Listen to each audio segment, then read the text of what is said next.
Hi again, everybody, and welcome to the 2022 Heart of America Athletic Conference's Men's Soccer Media Day. I am your host, Nick Vassos. I'm the voice of the Kansas City Comets of the Major Arena Soccer League, and I'm also morning anchor on Fox 4 News here in Kansas City. Today, we are joined by Mount Mercy's head coach, Amir Hadzic, and player, Wilson Hoffman. Welcome into both of you guys. How are you doing, Coach Wilson? Thank you for having us, Nick. We are excited to have a chance to chat with you a little bit. Yeah, me as well. I've learned so much about the Heart of America Conference. And Coach, I just want to start with you. How excited are you to get things going? Have you guys had your first practice yet? Yeah, we were mandated to start on August 8th. Our guys started coming a little bit before weekend with number of international students we have in any team in Heart, particularly in soccer. It's a lots of juggling things around and shuffling things and picking up kids from the airport. I bet every coach had the same thing, and putting them in their apartments or residence halls and stuff like that, being sure that they are all paperwork for our trainers is done and playing AI in terms of eligibility and also registration for classes. So I'm doing this for a long time now, so it's kind of business as usual for me. So. Yeah, Coach, this year we're doing something kind of fun. We get to meet some of the players this year on the men's side. And I wonder if you would introduce Wilson and tell us a little bit about your player. Yes, so Wilson Hoffman will be senior this year. He's coming from South Dakota. We often joke because we have players from 22 countries and South Dakota. So Wilson always appreciates when I make jokes about that. But he came to us, from a highly coveted club soccer team, and we were really excited. We hosted him a couple of times, during the recruiting process. We were fortunate, I guess, enough that Wilson had some family members here in Cedar Rapids. So that was kind of good connection for us.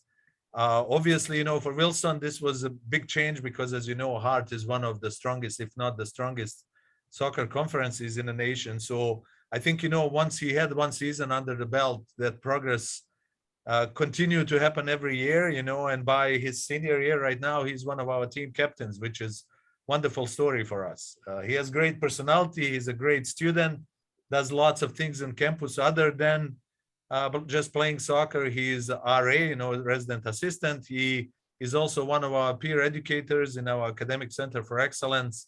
So, if coach can be proud of the player, not just on a soccer pitch, but overall, Wilson would be a perfect example for that. Yeah, bright future for sure. Let's ask Wilson here. Wilson, what's your major and what have you thought about your career aspirations post-soccer? Yeah, so I'm majoring in actuarial sciences with a side major in finance.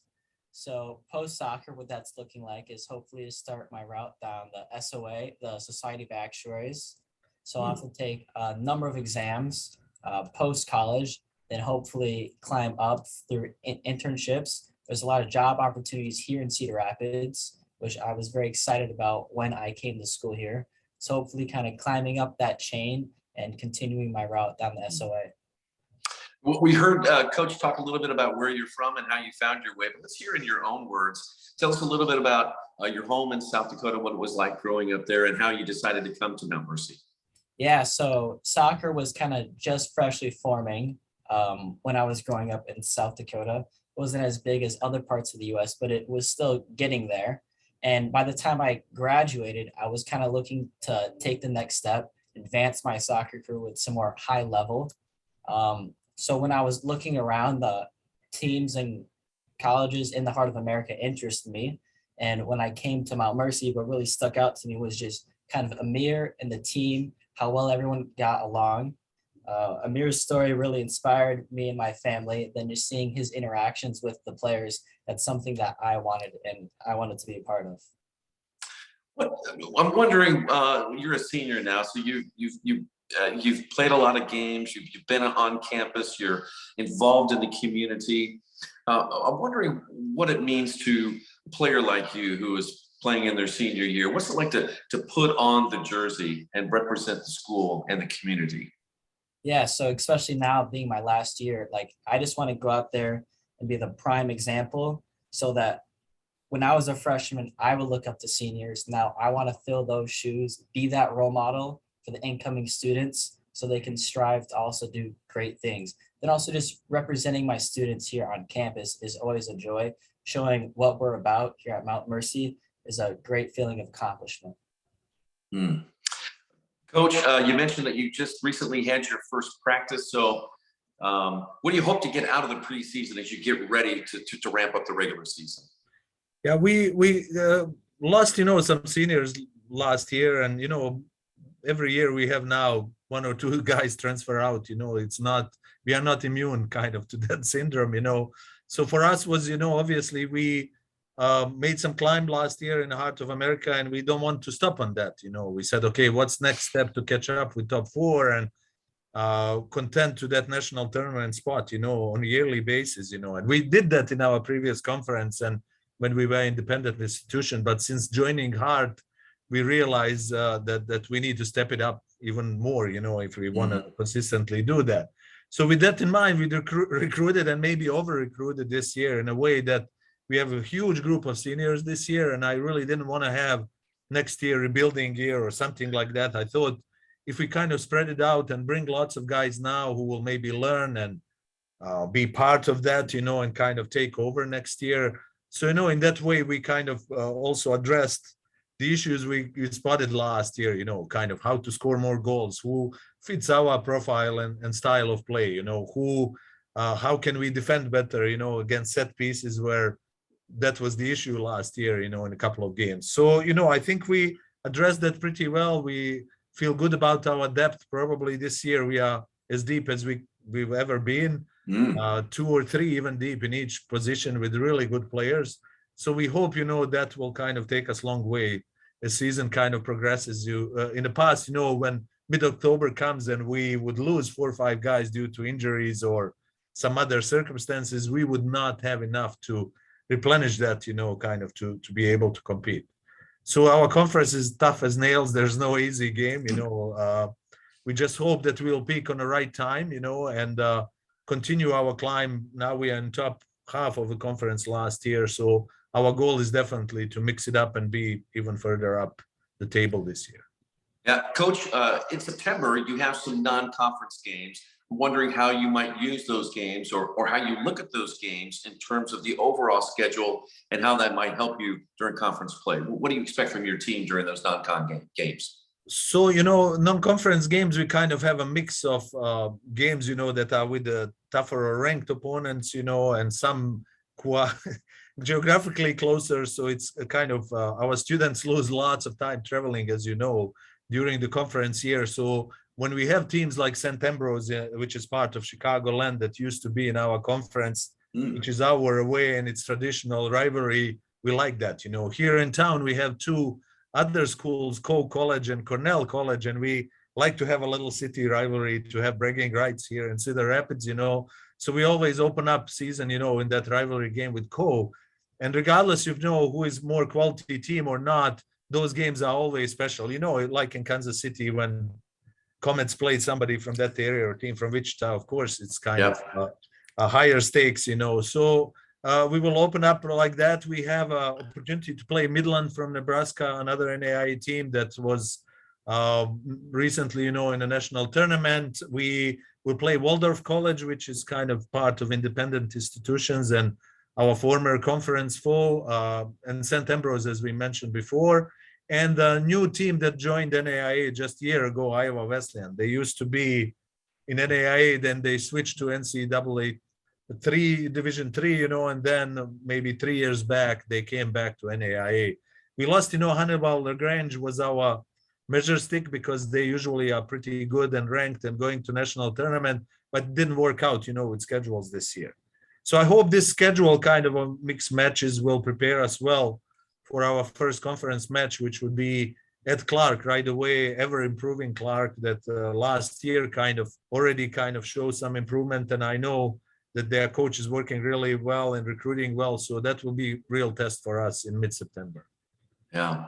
Coach, student athletes choose schools for a lot of reasons. A lot of it has to do with, school and academics. And of course, playing for a coach is a big part of their decision. And that athlete right next to you knew your background, and your bio involves playing professional soccer for multiple teams in your former Yugoslavia, Bosnia, and Croatia, playing for the youth national team in Bosnia, U15, U19. Tell us a little bit about your own personal experience in playing soccer growing up and professionally. Yeah, of course, like everywhere else in Europe or around the world, sports are not based on a school like we have here in the United States. It's mostly through club soccer. So I was fortunate. I grew up in Sarajevo, which is capital of Bosnia, a place that had about 650,000 people prior to war, in early 90s. And I was fortunate to go through FC Sarajevo Academy since I was maybe 11 years old all the way through 19. About 600 kids started at that level. About 6 of us signed professional contracts 6 years later. And I was not probably the most talented or more athletic kid, but I was really persistent. I really knew what my goal was. And I was fortunate that I was free of injuries and kind of make progress that kind of resulted in me playing for national team of Bosnia, which was kind of really cool at that age. And we also, as a team, traveled all over the world to play tournaments, and that exposure and going and visiting different countries and being exposed to different cultures probably defined who am I right now, as a person. And so that was really wonderful. When I finished, with the U19 playing career, unfortunately, our team, or fortunately, Sarajevo was champion of former Yugoslavia. So they were really top-notch team. And of course, young players needed to go somewhere in second, third division to get some more experience, prior to being invited back. So in the meantime, I was studying, at University of Sarajevo and playing in the second division team. And that call from FC Sarajevo was not coming, back. And I was a little bit impatient. But I was fortunate that another team in a city named Željezničar, it's kind of like Manchester United and City. You have two big clubs, we had a friendly, my team, versus them. And I played, on the left side. I was lefty and left winger, and they really needed that position. And they asked me to sign. And that was, really iffy, because then Sarajevo said, well, we invested all this money in you. Now you are playing for the opponent team. I said, well, you had 4 or 5 years to make your decision. And next thing I know, I was wearing blue instead of, burgundy color of the other team. I started playing, right away those 6 months. Unfortunately, right away following year, war in former Yugoslavia started.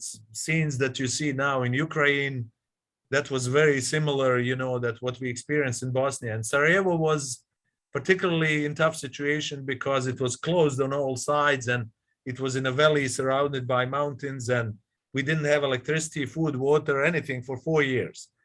And, you would get up in the morning, you would not know what you will eat, and let alone will you stay alive, because out of 300,000 people that stayed in Sarajevo during the siege, about 60,000 people get wounded and about 12,000 died. And, after spending 3.5 years in conditions like that, I told my mom and dad, this will never stop. I need to go out. I came out through the tunnel that was makeshift tunnel that people made to bring supplies to town underneath the airport where UN soldiers were stationed. So it was not the area that it would be bombed, and stuff like that. I escaped to Croatia to refugee camp. I was there, for a couple of weeks. I saw a nearby stadium, and I brought my soccer cleats with me, and I asked coach of that team, Uljanik, which is Pula 1864, close to Italian border in Croatia, if I could just join, not to be in refugee camp for a couple of, hours a day. And after 2 weeks, they're like, wow, you are pretty good. Can you maybe sign for us? So they called my former team, Željezničar in Sarajevo. All paperwork was done. So I played in Croatia for 8 months and had opportunity to play more. But then my cousin, who was in the United States, said, well, the US government has a program for Bosnian refugees if you want to come to be in New York City with me. And I was like, okay, sure, let's try, So I came here when the Major League Soccer started. I was in the tryouts for New England Revolution in 1995, really first year. Past that, in the Cape Cod Community College, was invited to a combine down in Irvine, California. Unfortunately, my name was not famous like Zenga Valderrama or, Preki was lucky to make it in Kansas City. Yeah. But They didn't call me. David Deere from Dallas Burns said, I'm sorry, your name is not, Peter Novak, who will attract 10,000 people in Chicago, for Chicago Fire games. I was a little bit disappointed, but, I was 28-9. I said, okay, so be it. Let's focus on coaching. So 6 years later, I'm here in Cedar Rapids. I hope I touched lots of lives. I was fortunate that they named the stadium. Our stadium at Montmercy is named after me. And I didn't take it. I don't do this for that. I really do it for our players. And I'm just so glad that people at Montmercy recognize that. And they recognize sport of soccer, because how many venues are named after soccer coaches, So I take that as a recognition of our sport, in Iowa, our region, and in the United States. Wow. Wow, what a story, and a fitting honor for you, Coach. That is really remarkable. All right, I told you I had one question for you that we're asking all of the coaches here, and I'm going to ask you this question right here. Okay, I just want the first thing that pops into your mind. Okay, so we're asking, when you hear of the Heart of America Athletic Conference, what's the first thing that comes to mind? The best. That's two words, I guess. But I just from top to bottom, every sport, that competition drive. You could have so many words, but it would be best, definitely for me. Awesome. Well, Wilson and Coach Hodges, hey, we know you both are a success. Wilson, you've got a great future ahead of you, and Coach, we always appreciate your time. Thank you for sharing about your history and your climb up through the game. And we wish Mount Mercy and your entire group here the best of luck this season. Thank you so much for having us, Nick. And we also hope to have healthy and really successful season this year. Outstanding. Best of luck. Thanks. Thank you. Thank you.